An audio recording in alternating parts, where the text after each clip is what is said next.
வணக்கம். இன்னைக்கு சேனலில் பன்னீரை எப்படி சுலபமாக வீட்டிலே தயார் பண்ணுறதுன்னு தாங்க பார்க்க போகிறோம். இங்கே நான் அந்த பாத்திரத்தில் 1.5 லிட்டர் பேக்கெட் பால் எடுத்துருக்கிறேன். இது கொஞ்சம் திக்கான பால்.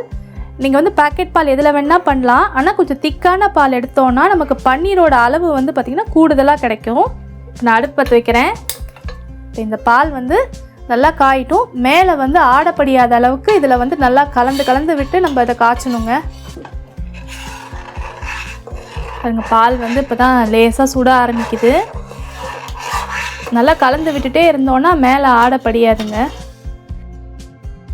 பாருங்கள், மேலே கொதிக்க ஆரம்பிக்குது. இப்போ அடுப்பை நான் சிம்மில் வைக்கிறேன். இப்போ இந்த சமயத்தில் பார்த்திங்கன்னா இது 2 எலுமிச்சைப்பழத்தோட சாறு எடுத்து வச்சுருக்கிறேன். எலுமிச்சைப்பழம் சேர்க்க விருப்பம் இல்லாட்டி நீங்கள் தயிர் சேர்க்கலாம். அதை இல்லாட்டி நீங்கள் வினிகர் கூட சேர்க்கலாம். ஆனால் வினிகர் சேர்க்கும் போது பார்த்தீங்கன்னா உங்களுக்கு அந்த ஸ்மெல் ரொம்ப காட்டமாக இருக்கும். அதனால் இந்த எலுமிச்சைப்பழமோ இல்லை தயிரோ இது 2ல் எது வேணால் சேர்த்து பண்ணுங்கள், நல்லாயிருக்கும். இது இந்த மாதிரி லேசாக கொதி வர சமயத்துலேயே நம்ம எடுத்திருந்த எலுமிச்சைப்பழ சாறுலேருந்து ஒரு ஸ்பூனாக விட்டு நான் கலக்கிறேன். இப்போ இன்னும் 1 டேபிள் ஸ்பூன் விடுறேன். அடுத்து இது 3வது டேபிள் ஸ்பூன். பால் நல்லா திரிய ஆரம்பிச்சிருச்சு. நான் இதிலே இன்னும் 1 டேபிள் ஸ்பூன் சேர்க்குறேன்.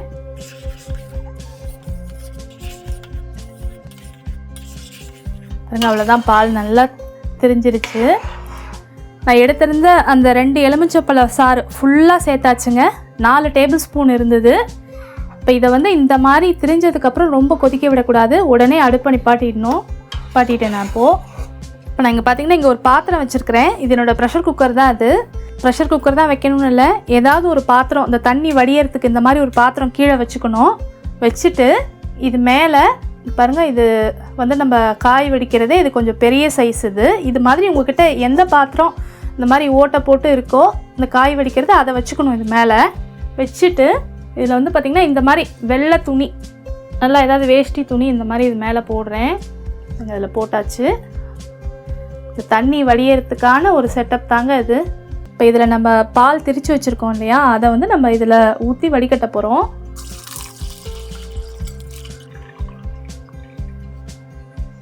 இப்போ இதுக்கப்புறமேட்டு இதில் இருக்க துணியை நம்ம பொறுமையாக சுருட்டி எடுத்துக்குவோம். எடுத்துட்டு இது மேலே ஒரு பிளேட் வைக்கிறேன். இந்த மாதிரி இதை வச்சுட்டு இதுக்கப்புறம் ஒரு கரண்டி இந்த மாதிரி வச்சு இதை நல்லா நமக்கு என்ன ஷேப்பு வேணுமோ அந்த மாதிரி இதை கொஞ்சம் நம்ம சரிப்படுத்திக்குவோம். இப்போ இது வடிகட்டினதுக்கப்புறம் பார்த்தீங்கன்னா நீங்கள் உங்களுக்கு ரொம்ப எலுமிச்சையோட மனம் எனக்கு பிடிக்காது, அந்த ஸ்மெல் எனக்கு பிடிக்காது அப்படின்னு யோசிச்சிங்கன்னா கொஞ்சம் பச்சை தண்ணி ஊற்றி அதை ஒரு முறை கழுவிக்கங்க. ஆனால் இன்றைக்கி நான் கழுவலாம் எதுவும் பண்ணலைங்க. இதை அப்படியே தான் நான் இப்போது சரிப்படுத்திக்கிட்டு இருக்கேன். இது நமக்கு கொஞ்சம் நான் ஓரளவுக்கு ஷேப்பாக வச்சுக்கிறேன். அவ்வளோதாங்க, ஓரளவுக்கு ஷேப்பாக இருக்குது. இப்போ இதை துணியை நான் எப்படி மடிக்கிறேன்னு பாருங்கள்.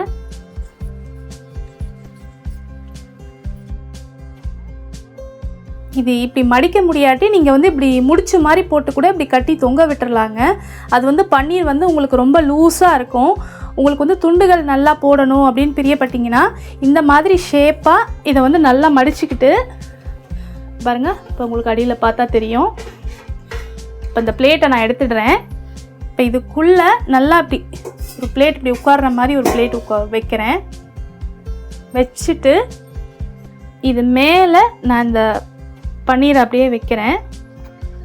இது எதுக்கு நான் இப்படி வைக்கிறேன் அப்படின்னா, இப்போ நம்ம இது மேலே வெயிட் வைக்க போகிறோம். வைக்கிறப்ப இதில் இருக்க இன்னும் கொஞ்சம் தண்ணி இப்படி வடியும். அது வடியறதுக்காக தான் நான் அடியில் ஒரு பிளேட் வச்சு இது மேலே வச்சுருக்கேன். பன்னீரோட ஷேப்பு பார்த்தீங்கன்னா அதோட அப்படியே பிடிச்சி நிற்கும் நல்லா. நீங்கள் பிளேட் வைக்காமல் வெறுமனே இந்த வடிக்கிற பாத்திரத்தில் கூட இப்படியே வச்சுட்டு மேலே ஒரு வெயிட் வைக்கலாம். இப்போ இது மேலே ஃப்ளாட்டாக ஏதாவது ஒரு தட்டு வச்சுக்குவோம். இந்த மாதிரி வச்சுட்டு இது மேலே இப்படி ஒரு பாத்திரத்தில் தண்ணி பிடிச்சி நான் வைக்கிறேங்க. இப்போ இது மேலே எதுக்கு இந்த பாத்திரத்தில் தண்ணி வச்சுருக்கேன்னா, ஏதாவது ஒரு வெயிட் வச்சா இது நல்லா இதில் இருக்க அந்த தண்ணியெல்லாம் இறங்கி நமக்கு பன்னீர் நல்லா படிமானமாக கிடைக்கும். இந்த மாதிரி தண்ணி தான் வைக்கணும்னு இல்லை, ஏதாவது உங்ககிட்ட உரல், இந்த வெயிட்டான நம்ம இடிக்கிற உரல் இருக்கும் இல்லையா, அது கூட நீங்கள் வைக்கலாம். இல்லைனா சப்பாத்தி கட்டை கூட நீங்கள் வைக்கலாம். நான் இன்றைக்கி இதில் தண்ணி வச்சு வச்சுருக்கிறேன். இப்போ இது ஒரு அரை மணி நேரம் இப்படி இருந்திருக்கு. பன்னீர் செய்கிறதுக்கு இவ்வளோ தூரம் பண்ணணுமான்னு நினைக்க வேண்டாங்க. நீங்கள் வந்து துணியில் அழகாக கட்டி முடிஞ்சு தொங்க விட்டுட்டிங்கனாவே அழகாக ரெடி ஆயிரும். நமக்கு வந்து அந்த ஷேப்பில் வரணும் அப்படிங்கிறதுக்காக தான் நம்ம இப்படி பண்ணுறோம். இப்போ இது அரை மணி நேரம் அப்படியே இருக்கட்டும். நல்லா ஃப்ளாட்டாக அப்படியே ஆயிடுச்சு பாருங்கள், உங்களுக்கு பார்த்தாவே தெரியும். இங்கே பாருங்கள், நம்ம திரிச்சு வச்ச பாலில் இருந்த தண்ணி எல்லாம் நல்லா இங்கே வடிஞ்சிருக்கு. இந்த தண்ணியை வந்து வேஸ்ட் பண்ணிட வேண்டாங்க. நம்ம வந்து ஏதாவது குருமா செய்யும் போதும், ஏதாவது பிரியாணி, ஃப்ரைட் ரைஸ் இல்லை புலாவ் செய்யும்போது அந்த அரிசியை வேக வைக்கிறதுக்கு இந்த தண்ணி பயன்படுத்தலாம். அது இல்லாமல் பார்த்தீங்கன்னா சப்பாத்திக்கு மாவு பிசையும் போது இந்த தண்ணி சேர்த்து பிசைஞ்சிங்கன்னா சப்பாத்தி அவ்வளோ சாஃப்டாக இருக்குங்க. நான் ரெகுலராக பன்னீர் செய்யும்போது இந்த தண்ணியை அந்த மாதிரி தான் நான் பயன்படுத்திக்கிறேன். அப்புறம் பார்த்திங்கன்னா நம்ம நார்மலாக நம்ம சாப்பாடு குக்கர்லேயோ இல்லை வடிக்கும் போது கூட இந்த தண்ணி சேர்த்து வச்சு வடிச்சிங்கன்னா சாதம் ரொம்ப நல்லாயிருக்கு. இந்த பன்னீரை வந்து இந்த மாதிரி பிளேட்டில் நான் எடுத்து வச்சுருக்கிறேன் பாருங்க. நான் பிளேட்டில் மாற்றி வச்சுருக்கிறேன். முதலே கொஞ்சோண்டு பீஸ் போட்டுட்டேங்க, அதனால் இங்கே வந்து பார்த்திங்கன்னா கோடு மாதிரி தெரியுது. நம்ம இந்த ஓரத்தெல்லாம் கட் பண்ணிக்குவோம். பாருங்கள் எவ்வளோ அழகாக ஷேப்பாக இருக்குது பாருங்கள், உங்களுக்கு பார்த்தாவே தெரியும். நான் இது எல்லாத்தையும் கட் பண்ணிவிட்டு நான் காட்டுறேன் உங்களுக்கு. இது எல்லாமே பார்த்திங்கன்னா அழகாக துண்டு போட வந்துச்சு. இது இல்லாமல் இங்கே பார்த்திங்கன்னா இந்த பிளேட்டில் கொஞ்சம் ஓரங்களில் கட் பண்ணி எடுத்த பீசஸ் இது உங்களுக்கு காட்டணுங்கிறதுக்காக எடுத்து வச்சுருக்கேன் தனியாக. இப்போ நம்ம எடுத்துக்கிட்ட 1.5 லிட்டர் பாலுக்கு பார்த்திங்கன்னா எனக்கு 275 கிராம் பன்னீர் கிடச்சிருக்குங்க. இது வந்து பாலோட திக்னஸை பொறுத்து மாறுபடும். இப்போலாம் வந்து கடைகளில் பன்னீர் செய்யறதுக்குன்னு கிண்ணம்லாம் வருதுங்க, அதில் கூட பண்ணலாம்.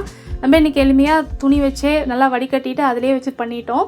நான் மேற்சொன்ன முறையில் மேற்சொன்ன அளவுகள் படி செஞ்சு பாருங்கள், உங்களுக்கும் அருமையான பன்னீர் கிடைக்கும். தவறாமல் உங்களோட கருத்துக்களை பதிவிடுங்க. நன்றி.